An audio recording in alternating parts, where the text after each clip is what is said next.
Back when we used to go to offices and would work at a desk, you'd keep pictures on it, maybe of the wife, the kids, the cat, and along with sports memorabilia. But what about a guy who kept a jar on his desk in which floated 22 pieces of human flesh, bone, and teeth, all ripped from his own face?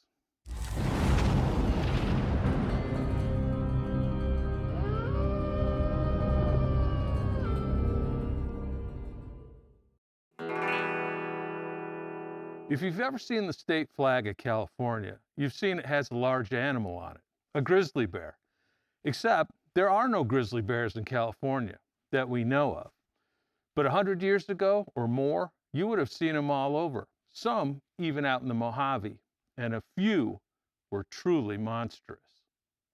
In February of 1901, the Los Angeles Daily Herald carried a breathless story entitled, "Is Old Clubfoot Really Dead?"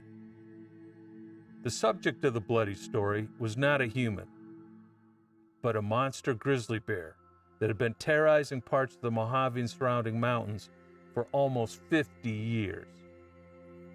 And although the illustrator of the article drew a rather cartoonish version of the animal, the real bear was nothing to mess with. Estimated to be around 1,800 pounds when fat, and standing over 8 feet tall, Old Clubfoot was held to have killed over 10 men and wounded many more, along with being responsible for the deaths of hundreds of cattle over his long, and some would say charmed, lifetime. So why was he called Old Clubfoot? Well, because of a peculiar aspect of the prints he left. Measuring 12 inches long by 7 inches wide, his immense tracks showed the animal was missing part of his hind foot. At first thought to be a birth defect, but later found to be the result of having half his foot taken off by one of the ferocious steel bear traps in use at the time. Starting way back in 1858, his mark began showing up near the bodies of cattle along the range, resulting in numerous cowboy and vaquero hunting parties being organized to track him down and kill him. Except it didn't quite work out that way. The animal was absolutely enormous and exceptionally intelligent. The firearms of the times didn't seem to have much of an effect on him, and he was a master of ambush. Meaning soon Old Clubfoot began racking up a serious body count, along with a bloody reputation. His legend began to spread through the saloons and taverns of Southern California as the body count piled up.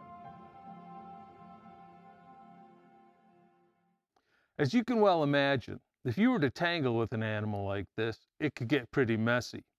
So, if you're easily triggered or you got little ones in the room, you might want to skip this next part.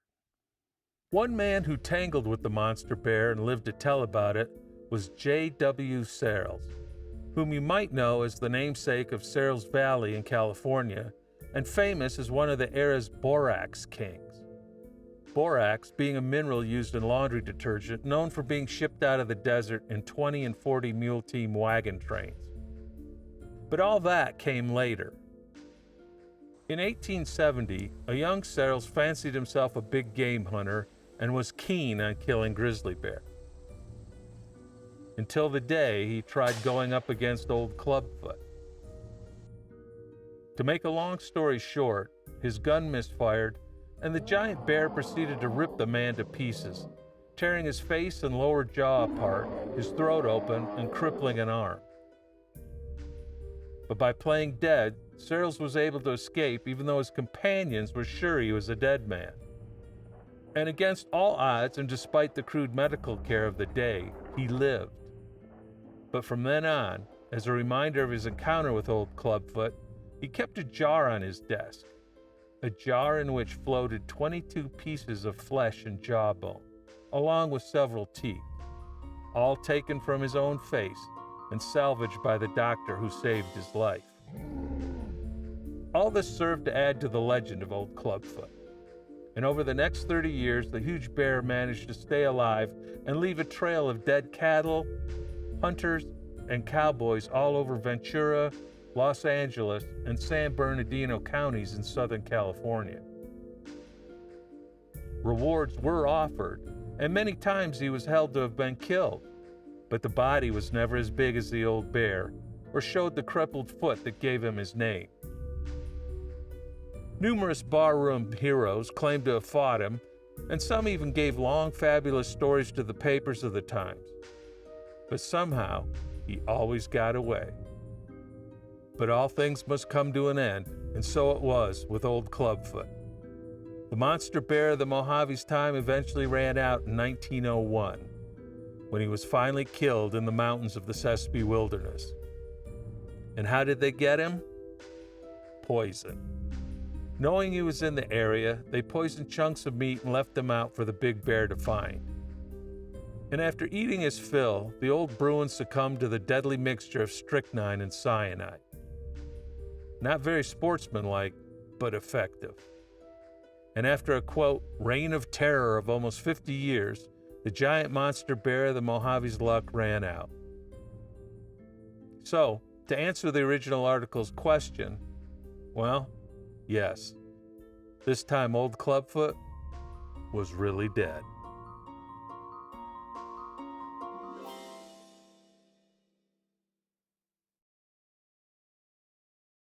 Now, throughout the episode, I've referred to old Clubfoot as a monster, a giant, a man-killer. And that was in the language of the article and the Times. But in reality, this was just a wild animal that was trying to survive. He had been trapped, part of his foot ripped off. He had been shot numerous times. He had been snared, lassoed, and at the end, poisoned. So can you blame him for eating a few humans along the way? Now, I know that might not sound politically correct, but come on. And I think for me, one of the biggest things in the article, the takeaway, is something a rancher said. And he had a spread where he used to see old Clubfoot during the off seasons, drinking from a stream or cooling off in a pond. And he said, you know, he wasn't really a bad behaved bear, except when you were shooting at him. Now, I think that says it all. I'm ML Behrman, and I'll see you next time.